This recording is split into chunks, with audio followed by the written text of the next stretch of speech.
Selamat pagi Bapak, dengan saya Mita, ada yang bisa saya bantu? Ini Mbak, saya ini sekeluarga jadi peserta BPJS yang gratis, yang ditanggung pemerintah itu loh. Nah, kami kemarin pas mau berobat, ternyata kepesertaan kami nggak aktif. Itu gimana solusinya ya Mbak? Baik Bapak, bisa saya pinjam kartunya untuk dilakukan pengecekan? Boleh Mbak? Baik Bapak, ternyata betul Bapak sekeluarga sudah tidak lagi masuk menjadi peserta JKN kategori penerima bantuan iuran atau PBI dan tercatat sudah 2 bulan tidak aktif.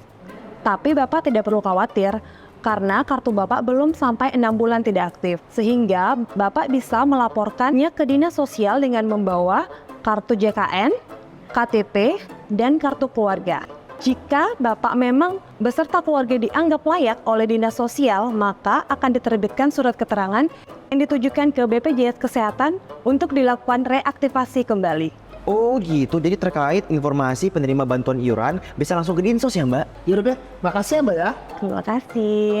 Yaudah Be, mending sekarang kita pergi. Kemana Yom? Dangdutan. Iyalah ke Dinsos. Iya juga ya, tapi dangdutnya juga boleh Yom. Aku pandang kulit bintang